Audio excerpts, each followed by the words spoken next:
you. Our topic for today is resisting demolitions in the West Bank. This year, we have reported that during the pandemic and with the spread of COVID-19, Israel has continued with the demolitions. In the period alone, from March until the end of September, Israel demolished or confiscated 370 Palestinian-owned structures in the West Bank. This marked the highest monthly average for the last 4 years. In addition to homes, Israel's demolitions also target water, hygiene, and sanitation facilities and structures used for agriculture, like the animal pens and shelters. This does have a huge effect on Palestinian livelihoods. Also, during this period, 50 of those demolitions were structures that had been given to the Palestinians as part of humanitarian aid going out to them. And so Palestinians have suffered. They are so vulnerable and with increased suffering. Last week, we heard that Adalah, which is the legal center for Arab minority rights in Israel, was successful in putting pressure on the Israeli government with an announcement that Israel would then freeze demolitions nationwide due to this second wave of COVID in the country. However, this announcement came with some clauses of exception, so the question is whether actually many demolitions will cease in this time. We'll be following this news. Also today, we heard Israel announced that it plans to build another 5,000 settlement units in what it describes as Judean Samaria, that is in the West Bank. So the situation is very tense and intense. So that sets the scene a little bit for our seminar, our webinar today. Well, 2 hours ago, we had the news that one of our speakers, Auda El-Hathaline from Al-Her, is unable to join us for this webinar due to the death of a relative who'd contracted COVID-19. So sadly, Auda can't join us. He must be with the family.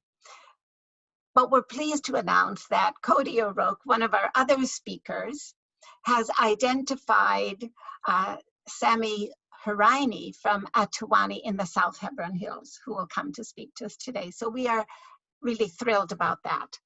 Also today, we have got Jeff Halper speaking to us from Jerusalem. Now, I just must see if I can turn over to Cody O'Rourke, who will start.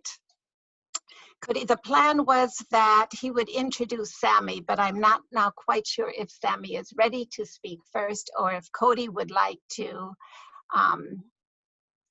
be our first speaker. Yes, oh, yeah. Yes, Cody. No, go ahead, Linda. I'm sorry. Okay, well, I'm going to tell everybody a little bit more about you. As Cody starts to speak, you will soon discover that he has an American accent. So he did grow up in the States, but for the last few years, he's been living and working in Palestine. I actually met Cody in 2007 when he joined one of the ICAHD rebuilding camps. So in fact, Cody, Jeff, and I have worked together many times over the years during the rebuilding. Then a few years ago, Cody became one of the founders of the Good Shepherd Collective. And Cody is going to use today as an opportunity to tell us more about the work of the collective and just the work of the collective and some special research he's done on an organization called Regavim, which is a settlement organization. But Cody, I'll let you explain all of that So for now, welcome, Cody. What do you have to share with us today? Yes. Thanks for the introductions, Linda, and thanks for inviting us to speak here tonight. So like Linda was pointing out, I've been living here for about the last 8 years. And for those of you who have been here and have came here and visited, you understand that in a lot of different areas, the internet isn't all that great. So tonight, I'm also struggling with the internet. So if I have to turn off my video or something like that, you'll understand that this is all kind of a part of the occupation. I'm speaking, of course, in the West Bank, in an area where Palestinians don't have control of their own airwaves, where Israelis get to enjoy the luxury of 4G. Palestinians just recently got access to 3G network. So while I'm having some internet connectivity, you can remember that this is also, one of the side effects of the occupation of this program of settler colonialism. So anyway, so getting kind of back on track, myself, along with several members of the community of Khair, which is a little community in the South Hebron Hills, south of Hebron, near At-Tuwani, Yatta, in this area. We had started an organization called the Good Shepherd Collective. It was kind of built around the idea of, how can we do some alternative sort of long-term activacy outside of kind of the models that the NGOs have kind of presented. One of the things that this conversation tonight was pointing out that the Israeli Committee Against Home Demolitions advocates for a one-state solution. So, the NGOs here can't take on that sort of political call to action. The Good Shepherd Collective also, takes that position, because we don't accept that sort of state aid that controls what sort of work that we can do. So for us, a lot of the work that we do, is political, is work on the ground, is direct confrontation with the Israeli military or with the Israeli settlers. Generally, the sort of work that international aid won't go. So what to do this work?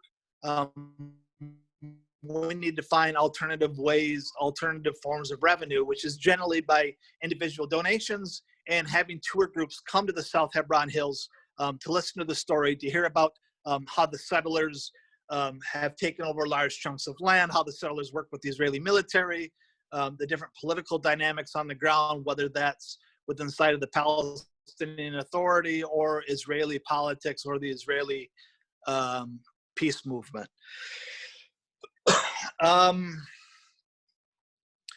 So what we kind of focus on mainly is these communities that are under threat of home demolition. So for the community of Khair, it's a community that literally all but 2 homes in the community are under threat of being demolished. And so it's a community that really understands that while humanitarian aid is helpful, like Linda had pointed out, that several of these homes that Palestinians have had destroyed here in the last few months were given by the international community, that ultimately, if we can't usher in some structural changes, then in return, these homes will continue to be demolished, whether it's connected to humanitarian aid or whether it's Palestinian private money. All of that's regardless. It doesn't matter. Israel will demolish the home. So we have to think about this in ways outside of humanitarian. And so what we do is we ask people to be engaged politically at home.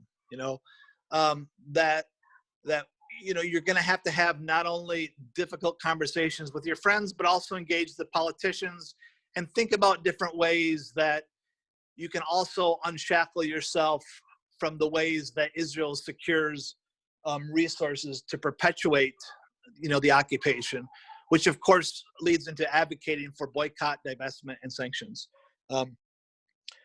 Over the last about 16 months, the Good Shepherd Collective has really focused on some of the settler organizations here on the ground and how they operate specifically in regards to displacing Palestinians. Because Israel, like any other state, it's made up of laws and it's made up of policies, and laws and policies don't just spring up like mushrooms after a fall rain. They're birthed by lots of efforts by lobbying groups and special interest organizations, and in here it's the settler movement.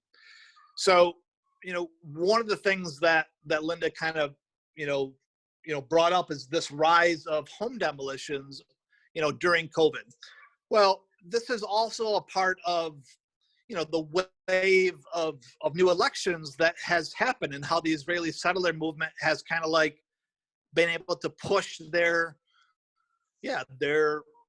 agenda with inside of the election. So over the last couple of years, there's this radical settler organization called Regavim.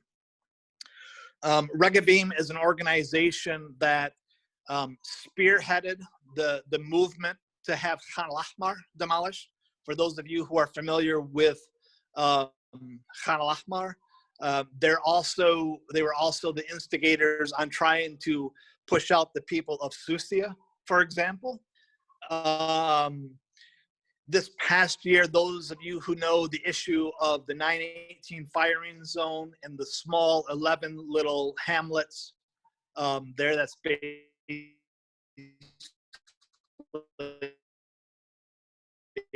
in the desert in the middle of nowhere, they have civil administration to cut that road in half, cutting those communities off from Yatta and essential services like et cetera.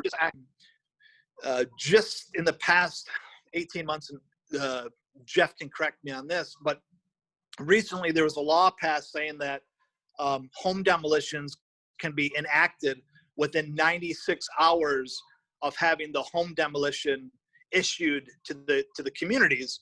And Regavim was an organization that was behind that. So what we see is one very specific organization that's really kind of pushed to have a lot of very specific laws passed or vulnerable communities targeted. And while they haven't been incredibly successful, what they have done is they've laid the table politically, so that people know that if they want to get the settler vote, they kind of have to fall in line with what Regavim is asking. So we've identified them as a very legitimate target for our campaigning, because our communities in the South Hebron Hills or in Area C, when they talk about who they see and who they're interacting with, invariably they say, we see Regavim. Regavim's here, they're flying the drones, their people are here, they're tagging us in Facebook, and Regavim has all of this stuff open and available for the public, showing their strategy of how they target Palestinian communities. So what the Palestinians have asked us to help do is start a campaign calling for the defunding of Regavim, meaning that the way Regavim uses and exploits charitable networks, whether that's in the UK or whether that's in the United States or in Canada or abroad, that we need to take a look at ways that we can disrupt the way that Regavim is able to exploit these charitable giving structures to perpetuate the displacement of the indigenous communities here in Palestine. So I think that's a good summary of our work right now. I don't know, Linda, should I talk more or should I wait a little bit? Cody, thank you very much for that introduction. And we are going to, again, have this chance for people to ask questions. So we will definitely be coming back to you for that. And then you'll have a chance to say a few words at the end as well after the Q&A. So thank you, Cody. Could you please introduce Sami to us? So I understand he's here on the call. So can you bring in Sami from the South Hebron Hills? Thank you. Great. Yeah, so I've known Sami and the people of At-Tuwani since about 2005, so about 15 years. Sami comes from a family who has a long history of activism. They're a community that continues to have to walk their children to school past the Habat Maon settlers who are very dangerous. They're very aggressive. They've beaten internationals. They've broken their bones. It's the community that he lives in is under continual perpetual violence. About 3 years ago, or maybe even 4 years ago now, Sami, along with other youth, younger guys and women in the village of At-Tuwani, actually reclaimed a part of Palestinian land outside of At-Tuwani in a little village called Surura. And so over the past 4 years, they've kind of had a Palestinian encampment there, or what some of the locals have called a Palestinian settlement, because they've created their own little Palestinian outpost, to secure Palestinian land and stop the encroachment of the settlers. And in doing so, they've paid a heavy price. Sami has had broken limbs himself. He's been put in jail. His other friends have been put in jail. They've had their phones confiscated. They've incurred large financial loss, and doing this in a lot of ways on their own. So Sami has really been an inspiration, I think, not only to the international community, but the local Palestinians who are also engaged in nonviolent peace work. So Sami is one of the good ones, and he represents the Youth of Sumud. So I'll let Sami speak from here. Hi everyone. I hope you are hearing me well. As Cody mentioned before, here in Palestine there's a lot of problem with the internet connection. Maybe just to hear me better, I will just turn off the camera during the speak. And good evening again, everyone. This is Sami from village At-Tuwani, South Hebron Hills. I'm really glad to be here talking to you tonight, particularly about the home demolition. Like briefly, South Hebron Hills, since a really long time, that is very targeted by the home demolition and all the construction, even agriculture construction, all is under big threat of demolition. I'm really glad that we are all tonight and talking and discussing and already ICAHD working about stopping the home demolition. This is something really, really very, very important, because this is something, the most sensitive thing that the occupation should to the Palestinian through. During our experience as Youth of Sumud, as an activist, we are almost weekly facing and the demolishing, particularly in the South Hebron Hills, demolishing of homes, of water wells, of even sometimes the civil administration destroy and cut trees. This is all destruction that is happening, is a clear policy by the Israeli occupation, that this is ethnic cleansing policy, and they don't want anyone to live here. This is the history of the resistance in the South Hebron Hills related to the existence is resistance because of really all the violation and all the policies the occupation is using against the Palestinian in order to evict the Palestinians from their land. to exist there is completely a big story of struggle, that we are still living there with all these conditions of life, of no electricity, no water. Even if you build a house, it will be immediately demolished, and other stories. And so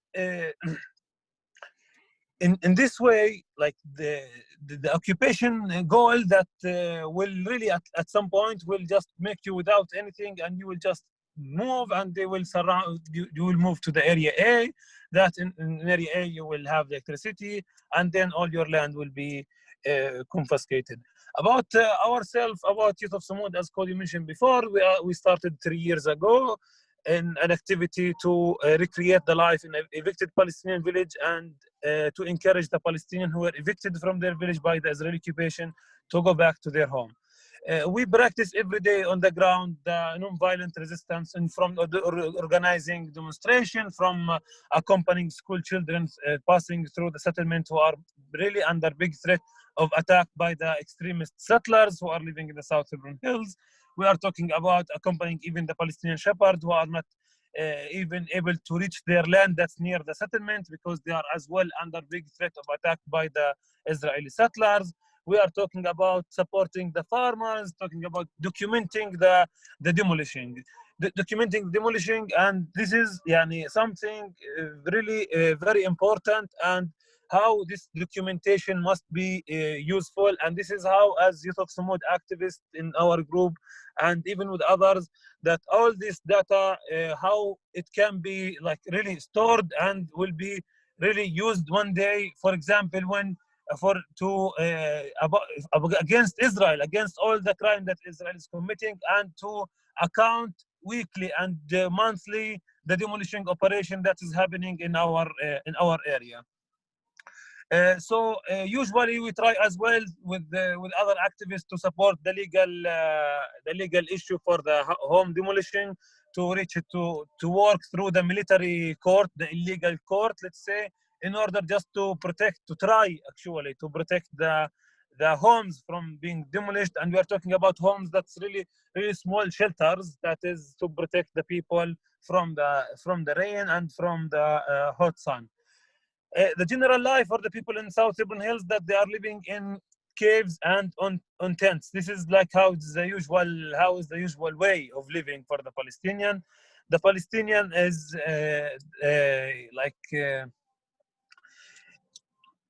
tried to go out of these caves and in order to build, and so the occupation faced that as again immediately with the demolition. As well as an activist, we support also the families in order to immediately after the home is demolition, to try to remove the rubble and to start again immediately with rebuilding this home, or try to rebuild it even a little bit from the first day, in order really just if they demolish and we rebuild again, because we believe this is our place, this is our home, and this is our land, and they demolish and we rebuild, and we will never leave. This is usually the popular activists that the popular activists do and always do on the ground during through when there is demolishing for homes. Actually, in the last 2 weeks, there was a crazy story that was really sad for me and for everyone, particularly in the South Hebron Hills, when the village of Rakis, there was 4 houses in one day demolished. In total, in that day in the area, there was 8 houses demolished. But the special story of Rakis, when the little girl was in the school, and then she went back home, and after school finished, and she found her home demolished, and she started to cry. I mean, this is one of the most really painful thing that the child can live in this place. And as well, we're talking about humanitarian issues, that when you finish school and you go back home, and you will find your home is just a mountain of rubble. And then how is our role as an activist in order just to try to help, to be with them, to bring tents, even to contact the Red Cross to support, to provide some little tents that the people will have it as shelters. So if there is not, the families doesn't have a cave as a shelter, there will be no shelter. So immediately to have there must be some tent at least, and until a few days to rebuild. And still, this is يعني, and the demolishing is, as I said, is going before COVID and during COVID, and still, until this day it's going on. As I told you, this is the worst crime the occupation is attending against the Palestinians in the South Hebron Hills and all in the occupied territories, and even in the 48. This is the most awful and crazy crimes that could be committed just to destroy the homes of the people, of the Palestinians especially. And as we can see, every day there is a new settlement expanding on the Palestinian confiscated, and the Palestinian stolen land settlement are growing and growing more and more. So this is completely, I know it's illegal what's happening on particularly the settlement issue and to the steal of the Palestinian land, and as well in order to prevent the Palestinians from doing anything of homes or little shelter. This is completely and a big crime, and that the occupation must be judged about. I think shortly, I think I talk too much, but I think I speak a little bit about this issue, particularly about the home demolition. And I'm really happy and proud that through all your efforts and all what you do and all what we come for the future, for coming plans in order really to create really big campaigns, big pressure on the occupation in order really to stop all the crimes and all the demolition crimes that is still going until this moment. For example, as well, I am one of the people that my house is having a demolition order, but at the moment it's freezed, but we continue to demolish in our house. This will mean that anytime maybe the occupation will come and as well will demolish my house. And this is my story as other stories of hundreds of Palestinians living here in the West Bank. I forget something, but yeah, I think I will stop here. Well, Sami, there'll be questions, so we'll be bringing you back in for that session as well. Thank you so much for speaking to us right there on the front line. You're on the cutting edge of what is happening in the South Hebron Hills. And we're very happy to have given you the opportunity to speak to us today. Thank you, Sami. Thank you for having me. No, it's a pleasure. We're going to turn to Jeff Halper now for a few minutes. Jeff Halper, the founder, director of the Israeli Committee Against House Demolitions. Sorry, it's my phone. Jeff is an author, an academic, an anthropologist, an activist. So he comes with a lot of experience and insight behind him. And I asked Jeff if he would give us a little more update as to what is happening on the ground and insight so that he can help us to interpret and really understand what's happening. So Jeff, thank you. Over to you. Thank you. All right. Well, thank you, Linda. Thank you, Sami, Cody, all of you for joining. There's always been two levels, I think, to our work as the Israeli Committee Against House Demolitions. We began in 1997. So we've been at this for, what is it now, 23 years?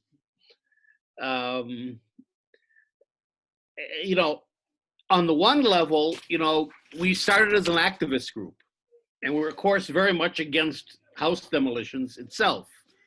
And we got into the house demolition issue as we were looking around for what should we focus on in our work as Israeli activists, because this was one of the most painful and urgent and immediate issues, in front of the Palestinians. You're losing your home. I mean, there could be a lot of other issues, but your home is is your most sacred space.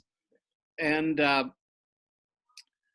tell you the truth, in 1997, when we began, Israel had demolished between 1967 and 97, in other words, those 30 years, 9,000 Palestinian homes in the occupied territory. Today, we're close to 60,000. So in other words, in the last 27 years, or if you want to make it kind of more symmetrical, in the first 30 years of occupation, Israel demolished 9,000 homes. In the second 30 years of occupation, Israel demolished more than 50,000 more homes. So we can see that this is a major issue. It's even a more urgent and a much more massive campaign than even it was when we began. So I think,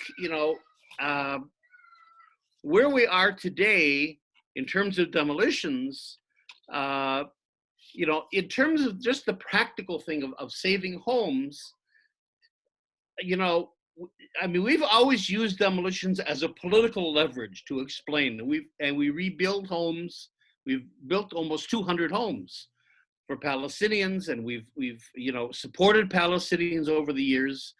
But we've never been able. We've had campaigns. We've never been able to actually stop demolitions. And this is something I don't quite understand, because it would seem to me that you can house demolitions in a way stands on its own. I mean, it's a policy that has nothing to do with, let's say, if you're concerned about Israel's security, or you're concerned about the bigger political issue. It really has, in some ways, nothing to do with it. It's Israel could stop demolishing homes today, and it wouldn't affect its position in terms of occupation in any way whatsoever. So, on one level, you could say it's almost humanitarian. Now, we've always been political. We haven't gotten involved with humanitarian work. We don't see ourselves as an NGO. We don't deal in so much in human rights. We see ourselves as political. But on the other hand, the humanitarian approach might be useful for us in the sense that if we could, on the one hand, we have to be political. We can't detach demolitions from the politics. Why is Israel demolishing homes? It's clearing the land. It's trying to isolate Palestinians, confine Palestinians to areas A and B, drive them out of the country if possible by making life impossible. In other words, there's a clear political dimension to house demolitions. And we consider Zionism a case of settler colonialism. And like in the United States, like in Canada, like in South Africa, like in Australia and other places. And one of the key, the whole point of settler colonialism is that settlers come in, lay claim to the country, take it over. In other words, they don't come as immigrants. They come to take over a country, and therefore they have to displace the native population. They can't live with the native population because there's a contradiction here. If they accept, even on a humanitarian level, sort of the legitimacy of a native population, indigenous population being there, by even admitting that they're indigenous, they're undercutting their own claim that the country belongs to us. In Zionism's case, that we're the returning natives. See, so there's a lot of politics to house demolitions, and that's what we focus on. But on the other hand, again, we could, I think, in terms of what Sami is saying, an actual Palestinian, all this politics is fine. But in a sense, this is a fellow whose house is being threatened, whose community is being threatened. So, we have to also look at house demolitions in a humanitarian sense, in the sense that that there should be a campaign. We have a campaign, but we've never succeeded with it really, of actually ending demolitions, saying to members of parliament, or members of Congress, wherever you're from, churches, even, you know, even to groups that are sort of don't want to be political, you know, or don't want to be, you know, critical of Israel or whatever, even Jewish groups, Christian groups, to say to them, house demolitions is immoral, it's illegal, it causes tremendous suffering, and it's superfluous. It has no political justification in a sense, so that you can, you know, if you want to don't want to get into politics, okay, but on a purely humanitarian basis, from the point of view of the well-being of Palestinian families, of their human rights, in terms of international law, because the 14th Geneva Convention prohibits the demolition of homes, be involved. Raise your voices to stop house demolitions. So this has always been a kind of a parallel program of ours. Like Linda said, we use the house demolition issue to expose how the occupation works, to raise consciousness about it. And then we have a political program, which is one state. But leaving all that aside again, there is room also for a completely, almost separate, even apolitical in some ways, humanitarian campaign to simply end house demolitions, period. And that's something that we've worked on for years. We've never really been able to make that effective, but I think we have to redouble our efforts to do that. So maybe I'll end it there. Okay? For okay. Thank you. And folks, if you have questions for Jeff as well, please put them in the chat line. In a few minutes, we will tell you more about some of the activism we have been engaged with here in the UK, and we've had some very good news this week, so we'll talk about that here. But yes, I want to go back to our speakers and some of the information they've shared with us. Starting with Cody, please.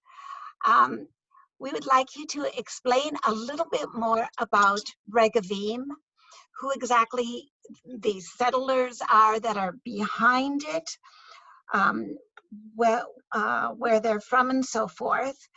And there's a question about whether Regavim is integrated into state mechanisms or structures, or is it an independent settler-led pressure group outside the land administration and council?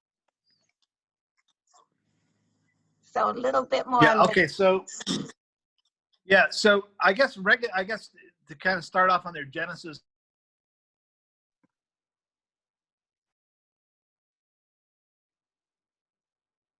Cody, you've frozen, Cody. Can we get Cody back?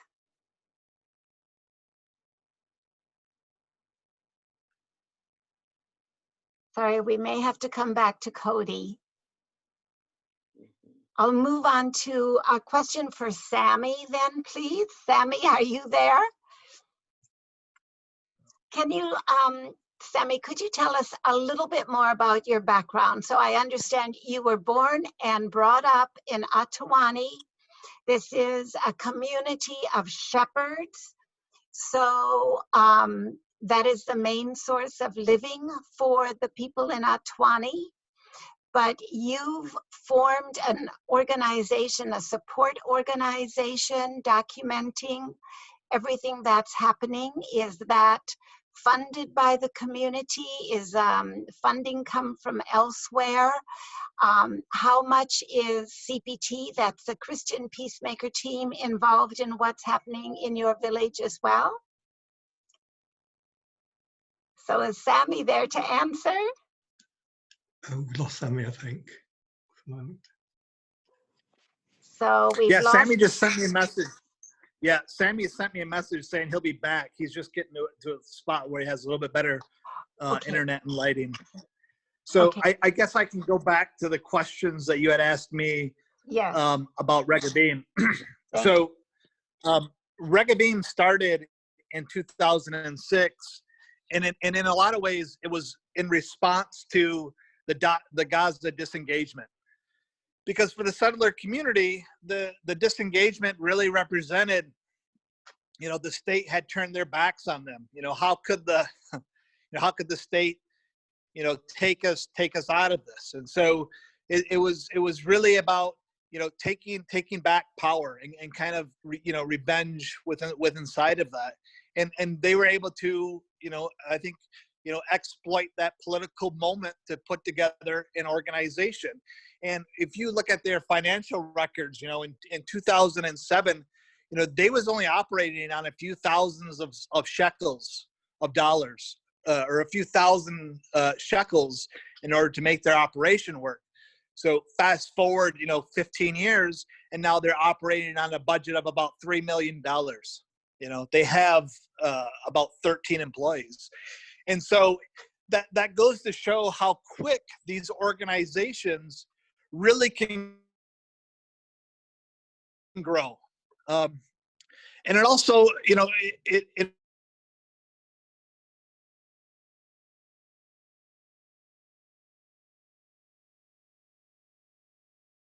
Cody? Has he dropped? yeah. So sorry about that. So, but it also shows how effective they can be in gaining influence, because one of their founders, Bezalel Smotrich, he's now in the Knesset. You know, he now has the transportation portfolio, for example, in just a short period of time. But on the flip side of that, you know, in reality, in terms of settler organizations, they're not nearly the biggest. They're not as big as the Jewish National Fund. They're not as big as Al-Ad, the City of David, for example. They're not as big as the NGO Monitor, for example.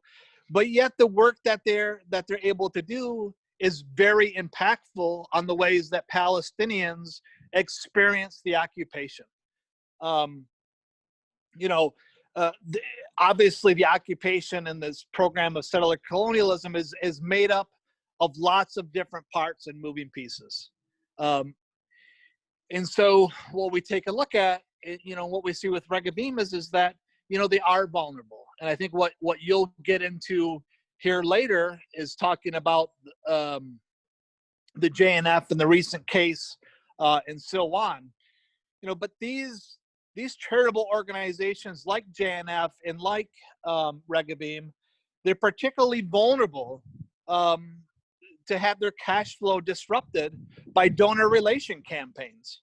You know, even if we were to organize a campaign, for example, against Regavim and against their donors, even if we don't win a court case shutting down their designation to receive charitable donations, the public relations scandal would work in such a way that donors would want to back away from them because they wouldn't want to be, you know, implicated in that.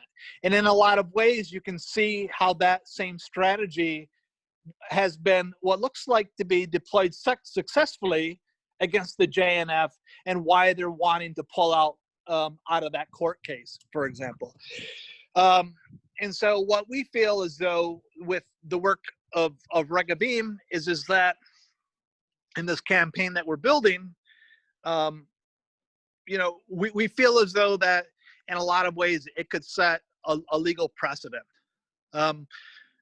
You know, especially in the United States, you know, a lot of these right-wing organizations are exploiting charitable giving laws in order to perpetuate their own political agenda, you know, like the Proud Boys, for example, or these different movements inside of the UK, like the Brexit movement. You know, those were all funded in different parts by charitable giving in backwards channels that exploited the laws that people didn't perhaps challenge in ways that they needed to. But anyway, so going back to Regavim, you know, in a lot of ways, it's like they are separate from the government, but they're not separate from the government. because the different regional councils pay them to do work, So it's this weird relationship where they're both receiving funds from the government, then turning back and lobbying the government.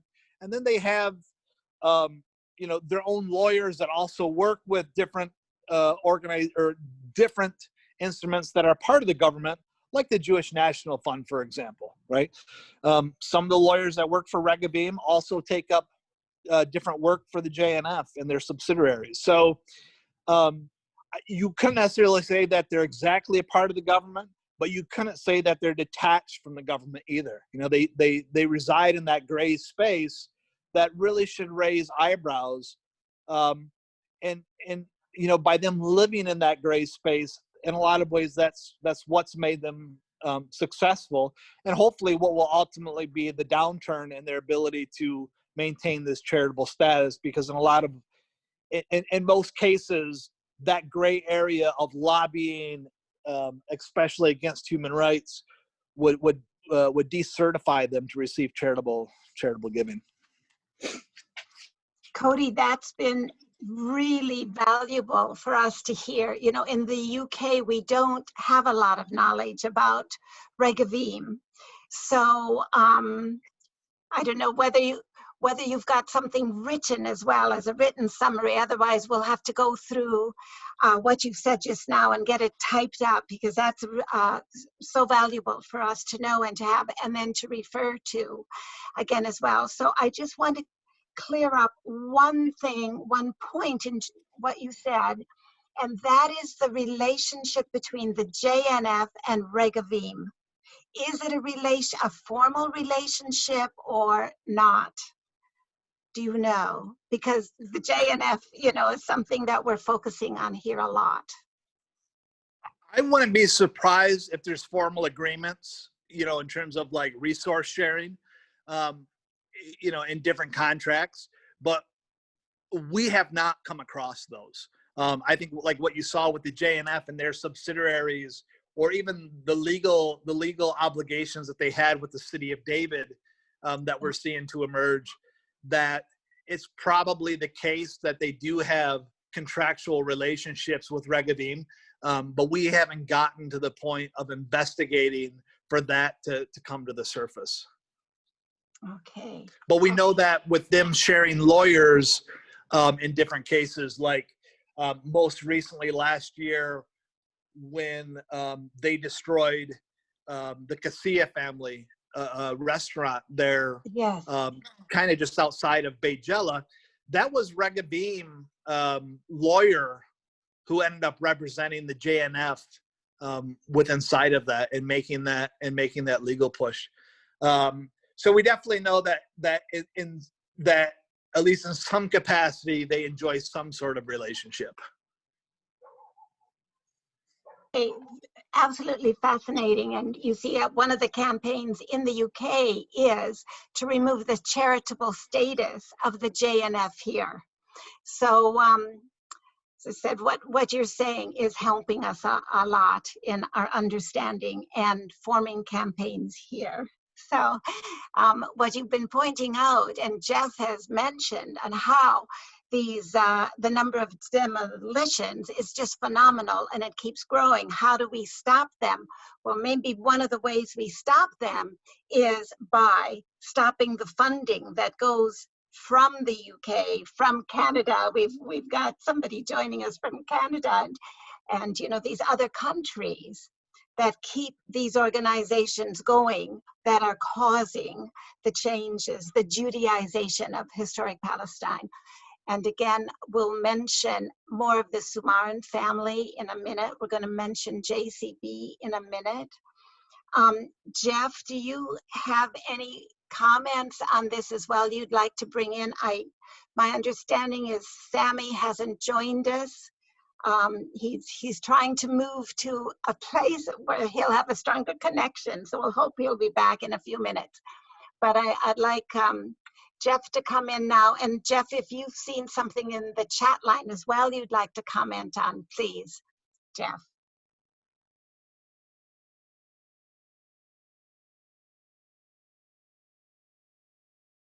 we work, briefly, we work with Cody, we in ICAHD here, and the Good Shepherd Collective on this Regavim campaign. We've been involved with that.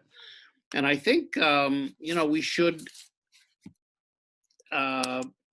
Cody could tell us more about, the formal structure of it all. But, the idea is with Regavim, the same as it is with the JNF and the Sumerian family that you're going to talk about. And that is to defund them, is to, because Regavim and the JNF both have charitable status in the UK, in Canada, as a matter of fact, in Canada, maybe David could help with that. I think they have been defunded, the JNF in Canada, and in the United States, of course. So this is, so I think we should, on the one hand, we at ICAHD should formalize our relation with Regavim and really sit down and really decide. All right, David Kattenberg in Winnipeg is telling me JNF hasn't been defunded in Canada. But we should sit down and really try to think again, to formalize a campaign broadly to end house demolitions. That's the main, and then to call attention to semi-government agencies like JNF, like Regavim, El-Ad, and others that are really supported by the Israeli government, to expose all of that, and then to work to get their charitable status ended. So in other words, there's both a financial attack, but also a public attack, because these organizations are very sensitive to public opinion. They work in the dark more, but they certainly throw light on Israeli policies, and they really are a part of the Israeli state mechanism. So I think that has to be brought out. So I think we should all begin to think together, and ICAHD and the Good Shepherd Collective can take the initiative to really build that campaign that integrates all these different aspects of it. Thank you. Thank you, Jeff. You're giving us more work to do, but I think we're up for it. Thank you. Now I've had a message that Sami is back. So can we bring in Sami?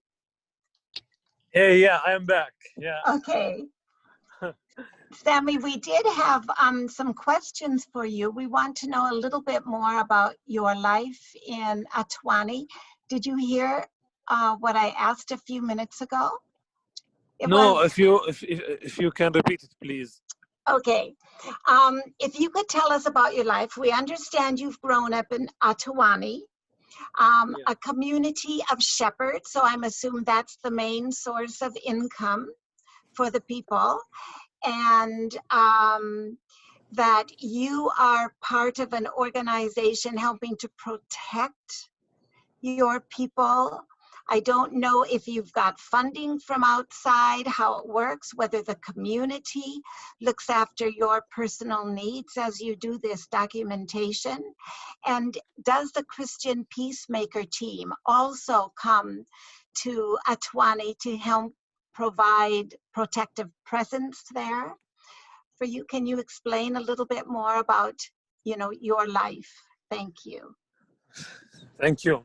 Okay, briefly, yes, I am from At-Tuwani. At-Tuwani is a village near a settlement and outpost called Habat Ma'on and Habat Ma'on, very near to the village. The people in At-Tuwani and all the area of South Hebron Hills, their main source of income is grazing the sheep and farming the land. This is the main source of income for most of the families in the area. And what was the other point? Sorry, about us, about the activism that we do. We are in connection with all the other international organizations, from Christian Peacemaker team, from Operation Dove, everyone. But as Youth of Sumud vision since three years ago that the occupation one day will prevent, he's trying every day, like even before COVID, he tried to prevent the international presence, particularly the supporter for the Palestinian cause, to be in here and to come here. So like as we expected that one day we will not find the international presence, so we have to create a group of Palestinians that will be ready in order that if the international are not here, that they will cover the protection, the accompany, the documentation, and all the things we are talking about that the international presence should do. About myself more, my family is refugees from the 48, from the Negev area, as they were, they left in Beersheba in 48. They came to city of Yatta, and then they went to Susia, then they came to At-Tuwani. And then, my mother was originally from At-Tuwani, and we were born here. So my family had a long history until they settled in At-Tuwani. For sure, when they lived in At-Tuwani in the 80s, the settlement started to confiscate our family land and other people of the village land. This is like, and that's a fight until today. The village usually have a lot of attack from the extremist settler of Havat Ma'on, who are living in the trees and in the bush, that they attack the village with stones, the houses, and they try to raid the village. And as well, the Israeli occupation army always protecting these settlers for their attack. Our group is mostly, we considered ourselves now a human rights defender. We are talking about youth group from both male from villages here from the South Hebron Hills, who are committed and believe in the popular resistance and to defend all the Palestinian rights based on youth energy of the area, because we believe that the youth is the power of change, and we're already having a lot of strategy, a lot of activity that we are having in the ground. And particularly right now, our group is leading one of the big campaigns on the West Bank called Faz'a, to help and protect the Palestinian farmers during the olive harvest, particularly in the area which suffer more, which face a lot of attacks against the farmer. So our campaign with the other popular committees, activists and popular committees in the West Bank, in order, the special in this campaign is to not just to help and to harvest, but even to give protection to the farmers. Hope was enough and understandable. Thank you, Sami, for telling us more about your community, about your life. Yes, we're very aware right now that because of COVID, internationals cannot travel over there as well to help give that protective presence during the olive harvest. And so our thoughts are with you now. We wonder what it will be like for Palestinians going out harvesting. And so it's really amazing to hear that you've left your village, that today you've been out helping with that protective presence with another community. I know Cody's been out as well, and others part of Good Shepherd. So again, really putting your lives on the line at this time. Thank you. Sorry for the internet connection. Just very briefly, quickly about today and how is it to be and to accompany the Palestinian farmer. Yes. It is really something very, I would say, scary a little bit, because you are in the end of the day putting yourself in danger. One of the things, because you are facing extremist people, settlers who are really full of hate, that you will be beaten at least. You will be beaten. We are talking about, we are now 8 days on our campaign. And we have faced several.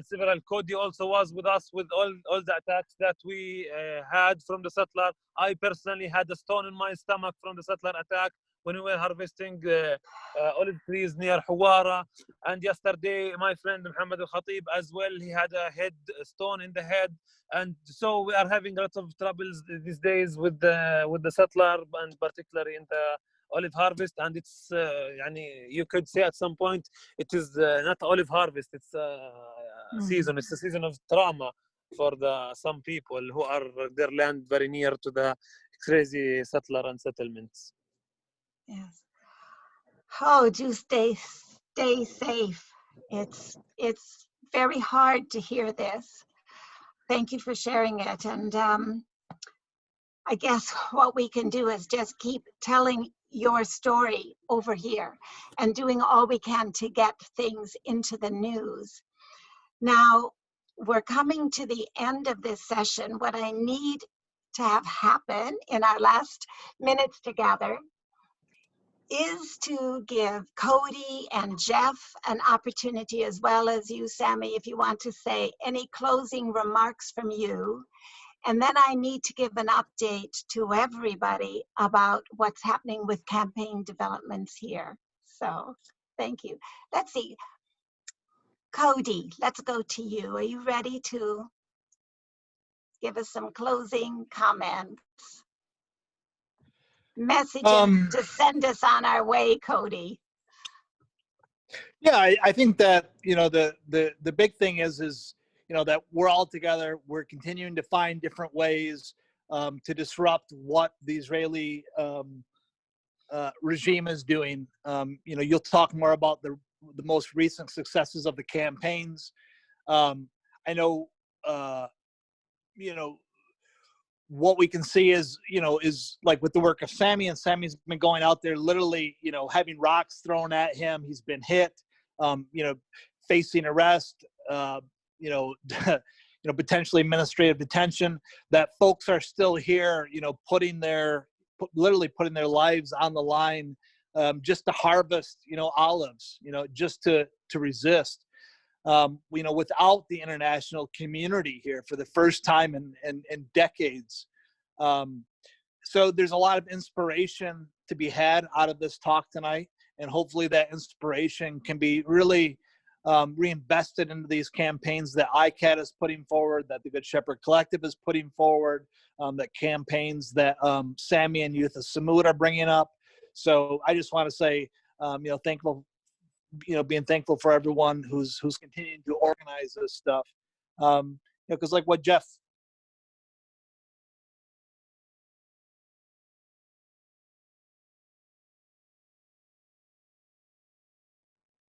Can Cody come back? Can Cody come back? Have we lost Cody again? Yeah, so just, I think just thank you, Linda. Thank you for organizing Okay. this.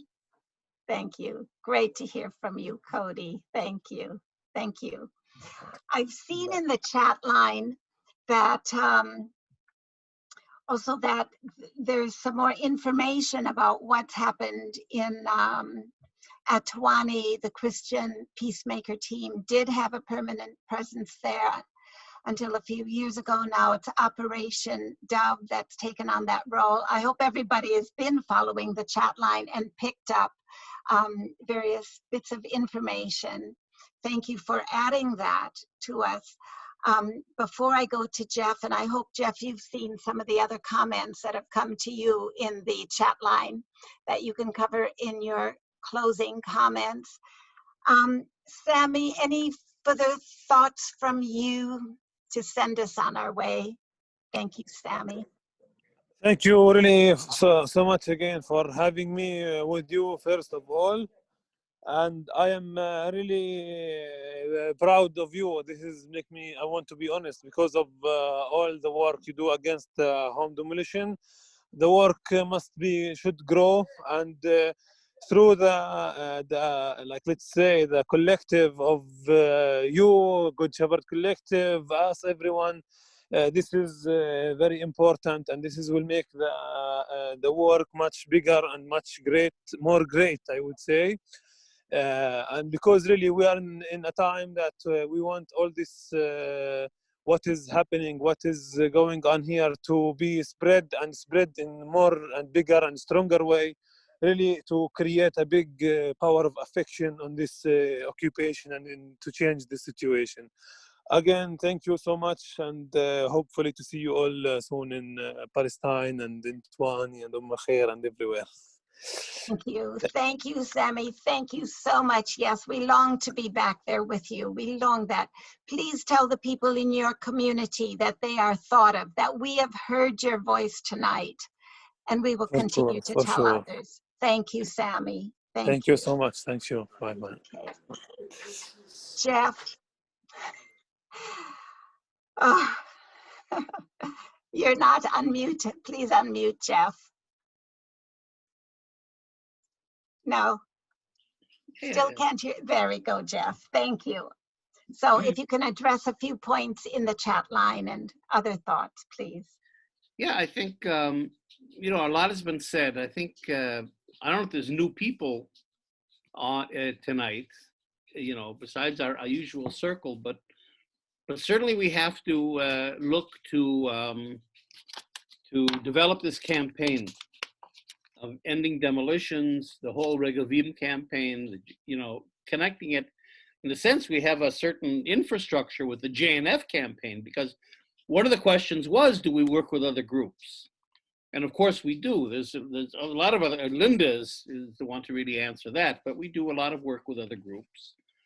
And so I guess in a way we should try to tighten both the infrastructure, give people a little bit more direction, and maybe a real dedicated campaign around the house demolition issue on more of a humanitarian level in terms of Regavim and the actual demolition policy itself might be called for, you know, a renewal of that, I guess, in a sense. Because to be completely honest, you know, we've always been with the house demolition issue, and we publicize it, when we're active in it, but in some ways we've actually withdrawn a little bit from the field, because our feeling is that there's got to be a political, in the end, there has to be a political resolution of this. You know, we can run around, and we're talking about thousands of demolitions, and not only, we should emphasize, in the occupied territory. In some years, there are more demolitions inside Israel of Palestinian homes than there are in the occupied territory. And we can't possibly just chase after the army all the time. We certainly don't have the funds to rebuild. So even our rebuilding, which I think is important, is done on a symbolic basis. Going after some of the infrastructure like Regavim and JNF is certainly useful. But in the end, there's got to be a political solution to this. And that's why, in a sense, we've really focused a lot of our attention on this one state initiative. We're part of a Palestinian-led movement that's called the One Democratic State Campaign. But on the other hand, you know, we also can't let our eyes off the more immediate ball of house demolitions itself. And so we've got to kind of have that split agenda all the time. And I think we should rededicate with other groups towards defining a good anti-house demolition campaign that would then get people much more focused and directed than they are today. Just one thing that was asked, I think David asked it, and that is that I'm not sure, I think the house demolition issue is a part of the International Criminal Court case that's being brought. But you know, that's being brought by the Palestinian Authority. So we don't really have direct input into that. But I think part of the case that the Palestinians are building at least mentions and relates to the house demolition issue, even though we're not able to be directly involved. So that's really what I think we should, you know, if people are willing to, besides the other activities, to dedicate themselves to this particular kind of mini campaign of ending house demolitions and dealing with Regavim and these other groups, I think that's a good practical outcome that can come out of this meeting tonight. Okay, thank you, Jeff. So what's happening here is that this is a huge issue, and it's something I've thought about all these years as well. How are we going to end the demolitions? Well, there's been developments which I think are helping us. Maybe we can win some small battles on our way to win the war. One of them concerns what's happening with JCB. The bulldozers manufactured in the UK That has been identified even by the UN as one of the 3 UK British companies working in the settlements. They're on settlement construction, on demolishing homes. And the UN says it shouldn't be there. It should not be profiting from the occupation the way that it is. This week, there was news that lawyers for Palestinian human rights who'd submitted information on JCB to one of our government bodies under international trade, highlighting how JCB is working there and that it must stop. It's that JCB knows what's happening with these machines and it shouldn't be allowed. I won't go into all the details, but this case has been highlighted. It's being studied. It was spoken about by Stephen Kinnock as well in Parliament, that JCB needs to get out of the occupied territories. Yesterday, The Guardian had an article. To our knowledge, it's only been published online. It's not in hard copy. Look it up. Malcolm has put information about it now in the chat line. We would like people to send letters to The Guardian thanking them for printing that information, even if it's only online. It's Linda, Yeah. it was in the print copy. Oh, great. It was in the print copy. I have Oh, it great. right here. Oh, wonderful, wonderful to see that. Yesterday's Guardian. Yesterday's Guardian. Thank you so much, Hillary. Okay, learn about this. Read the article, follow up, write to The Guardian, come on to the ICAHD website. You'll see our sample letter there for writing to JCB as well. In addition, we are working on the fact that JCB has given over £5 million to one of the UK's largest charities, NSPCC, National Society for Protection of Cruelty to Children. So we're also going in it from that angle. On our website, you will see, again, a press release that went out yesterday on this same issue. So join in with these. We want to stop NSPCC from taking this tarnished money. So those 2 aspects, recent developments, in addition to what's happening in the campaign to stop the JNF from evicting the Sumarn family from their home in Silwan, East Jerusalem. The JNF has been under so much pressure now about this. People are saying they don't want to give money to fund the JNF getting involved in this political case. So there's information on that. Now, on the 27th of October, there's going to be a meeting with MPs and their researchers, our parliamentarians here, where we've arranged for them to hear directly from Amal Sumaran, from this family targeted for eviction. They will hear from Rabbi Eric Asherman, who used to be with Rabbis for Human Rights. Now he's with Torah Tzedek. He has been a leading rabbi against this eviction, and he's also been working to put pressure on the JNF on this. So they will speak. We've also got Dr. Yusuf Jabarine speaking. He's a member of the Joint List and the Knesset, so he will be speaking as an elected member of the Knesset to parliamentarians here. This is an event organized by Stop the JNF and partners, of which ICAHD UK is a prominent partner. So we're taking part in this meeting.